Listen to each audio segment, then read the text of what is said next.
Hoje a gente vai falar um pouco sobre a eixocitose. A eixocitose ela é um termo que significa uma proliferação clonal de células dendríticas e células é, de macrófagos. O termo histiócito é um termo que é relacionado às células precursoras de macrófagos, de células dendríticas e a célula que vai ter uma proliferação clonal que vai dar origem à eixocitose X, que vai ter o seu espectro clínico, tendo três tipos de espectro clínico diferente. Vai desde a forma mais branda, que é o granuloma eosinofílico, uma forma intermediária, que é a doença de Hand-Schuller-Christian, e uma forma mais grave, que é a doença de Letter-Hirseive. A eixocitose, como uma entidade compreendendo todas essas doenças, ela pode ser responsável por até 10% das lesões cranianas na população pediátrica. Falando primeiro da forma mais branda, que é o granuloma eosinofílico, tem uma patologia de infiltração por células mononucleares. É mais comum no sexo masculino, pode acometer as crianças na faixa etária de 5 a 30 anos, vai se apresentar como uma lesão lítica, é uma entidade benigna, localizada, geralmente uma lesão única e focal, e uma lesão bem delimitada. Acomete qualquer topografia de osso, porém ele é bem mais comum no crânio, nos ossos longos e nos corpos vertebrais. Ela pode infiltrar também a região subcutâneo, pele, pode chegar até a face epidural, apesar de infiltrar a dura não ser comum. Pode chegar na face epidural, mas não infiltra a dura. Nos exames complementares, a radiografia e a tomografia de crânio, você vai ver uma lesão lítica e bem delimitada, geralmente única, e a ressonância vai ajudar a gente porque ela mostra a extensão dessa lesão, pegando a região de pele, subcutâneo e a extensão dela através da dura mater. O tratamento do granuloma eosinofílico é a biópsia excisional da lesão, dando aí uma possibilidade de cura após a retirada completa da lesão. Você faz a retirada em bloco ou você pode fazer a curetagem, se o conteúdo dessa lesão for um conteúdo mais amolecido. Não existe a necessidade de realização de radioterapia ou quimioterapia. A incisão é curativa, você pode usar uma incisão reta ou uma incisão elipsoide para você tirar a lesão. Uma opção também que é descrita é uma infiltração local com corticoide na lesão. E a recorrência pode ocorrer em até 30% dos casos, a recorrência de uma nova lesão. Na figura aqui a gente tem um raio-x que mostra uma lesão osteolítica compatível com granuloma eosinofílico. A recorrência é mais comum na população pediátrica, ocorre até 30% dos casos, e principalmente quando tem lesões múltiplas. Apesar de lesões múltiplas, a gente já está falando mais de outra condição, que é a síndrome de Hand-Schuller-Christian, que é um espectro intermediário da eixocitose X. Ela vai ter uma tríade, que não é comum que ela esteja presente, essa tríade, mas é uma tríade clássica, que são as lesões osteolíticas, né, nos ossos, diabetes insípidos e exoftalmia. Essa tríade vai ocorrer na minoria dos casos, não é comum você encontrar essa tríade não. O crânio vai ser o osso mais acometido, pode pegar também fêmur, pode pegar também vértebras, tá? E a síndrome de Hand-Schuller-Christian, ela é a forma crônica. É uma forma crônica e disseminada da eixocitose X. E não é uma forma tão agressiva assim.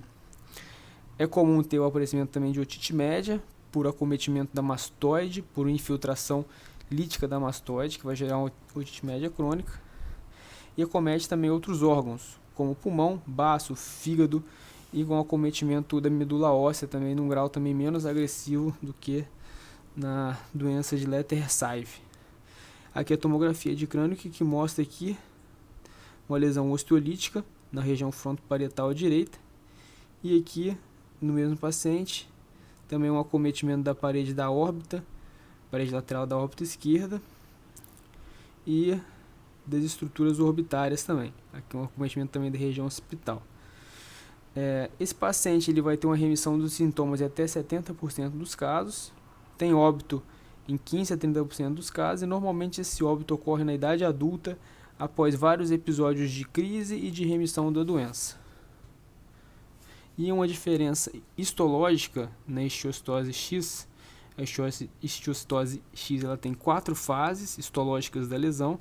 Uma primeira fase, que é a fase com proliferação de histiócitos, com a presença de eosinófilos na lesão, uma fase proliferativa histiocitária, que evolui depois para uma segunda fase vasculogranulomatosa, onde você já viu a presença dos histiócitos com macrófagos e lipídios. Na terceira fase é a fase xantomatosa difuso, onde aparecem as células espuma. E a quarta fase é uma fase cicatricial. Apenas a doença de Rende-Schuller-Christian apresentam todas as fases. O granuloma eosinofílico atinge só até a terceira fase das células espuma, e a doença de Letter-Harsive tem um caráter mais agressivo e não consegue chegar nas fases 3 e 4. Essa é uma diferença histológica das 3 condições. A outra condição, a mais grave, é a doença de Letter-Harsive, é a forma aguda, maligna e mais grave, tem um prognóstico ruim, tem uma mortalidade de até 50%, mais comum em crianças mais novas, com menos de 2 anos de idade, acomete mais sexo masculino, e ela é caracterizada por uma doença disseminada, que tem uma proliferação clonal de células semelhantes às células de Langerhans, é caracterizada por uma imunohistoquímica com CD1A positivo. Na microscopia eletrônica a gente vai ver os grânulos citoplasmáticos de Birbeck, e a gente vai ver na histologia normal as células em formato de raquete, que é patognomônico das células de Langerhans que estão infiltradas na lesão. A doença tem uma clínica inicial de manifestações cutâneas, geralmente, porque as células de Langerhans elas fazem parte do sistema imune da pele, e as lesões cutâneas são lesões diversas, pode ter pápula, pústula, vesícula, crosta, úlcera, petequia e púrpura. Essas lesões podem coalescer, ela acomete couro cabeludo, dobra, palma da mão, planta do pé e face. Pode comer qualquer lugar e pode ter vários tipos de lesão. É comum você ter também os sintomas sistêmicos associados, com febre, perda ponderal. É comum ter visceromegalia, com hepato, esplenomegalia, e alterações hematológicas como plaquetopenia, pancitopenia, leucopenia. Aqui são as lesões cutâneas. Aqui uma lesão com eritema e pápula na região inguinal de dobra. Acometimento aqui da região da palma da mão com eczema purpúrico. Acometimento também de couro cabeludo.